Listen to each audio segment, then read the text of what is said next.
إيه اللي جابك هنا؟ انت لسه ما سافرتش هناك عيلة لغايه دلوقتي. المفروض تكون هناك عشان الطلبيه. انا اعرف شغلي زي انه منظم حياتي، ويا ريت تقوم دلوقتي. الحكومه حاطه عينها عليا من ساعه ما اشتريت المزرعه. الاسعار الجديده اللي طلبتها ازعجتنا جدا، وكان لازم اجي لك عشان اعقلك او اكشفك. ما احبش الاسلوب ده، لاني ما بتهددش وكلمتي واحده، او طول عمري بعمل شغلي من غير ما حد يمسك علي حاجه، ولا في ثغره تقدر الحكومه تخش لي منها. بلاش تكون انت الثغره دي وتضطرني اسدها. ثغره؟ قصدك ايه؟ عايز تخلص مني؟ انا في الشغل ما اعرفش ابوه. قوم فز دلوك، ويا ريت تعمل نفسك بتشبه عليا ولا حاجه، وما تعملهاش تاني يا بنيامين. والله كبرت يا مناع وتعلمت تهدد. الظاهر انت اللي كبرت وخرفت وجاك زهرمر، ونسيت من هو مناع حسان الحويطي، اللي لو في اي مخلوق مس امنه وسلامته بينمح من على وش الارض. اوكي، انا هستلم منك البضاعه في نفس المكان والزمان، وهيكون لينا حساب بعدين.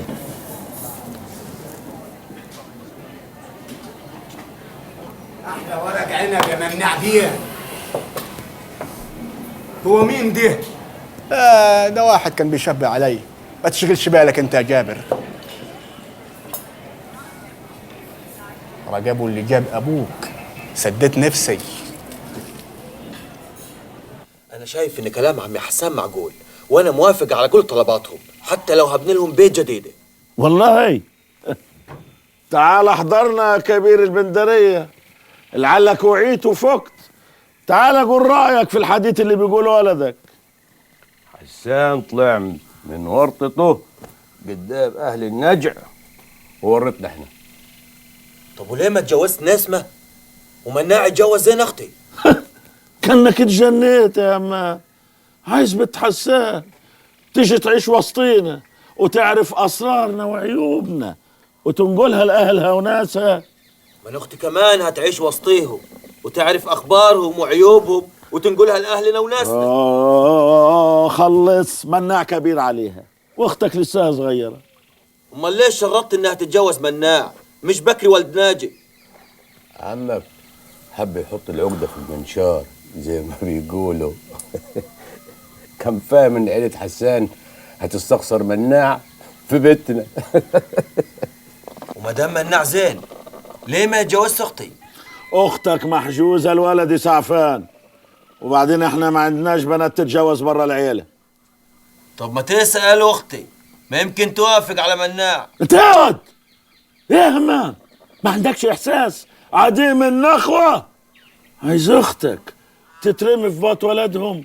انت ايه مش غيران عليها وعلى عرضها؟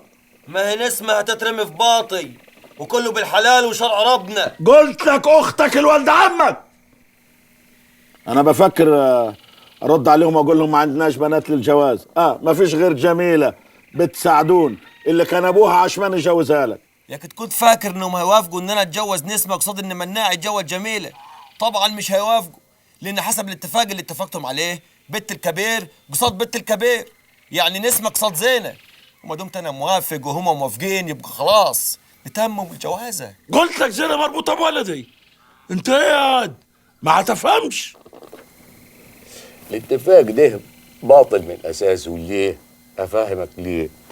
أي اتفاق بين عيلتين لازم يبقى بين الكبارات، وأنا كنت مونوي.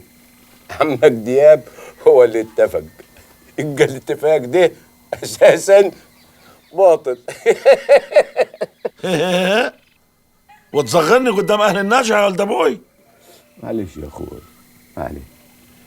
تحمل النباة دي عشان نوصل لمرادنا. وبعدين ما تنساش فيه اتفاق قبل سابق انت عملته وانا وافقت عليه.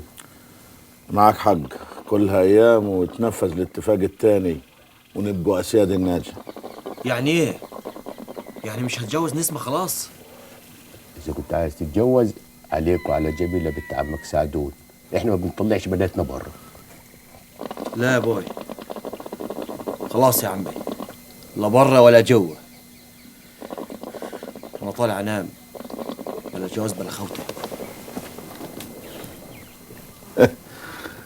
ههملك أنا كبير وأروح أطمن على الرجالة وهم بيشونوا الحشيش.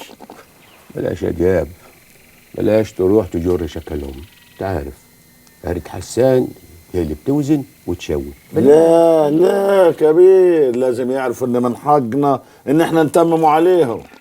بالاذن يا كبير البندريه.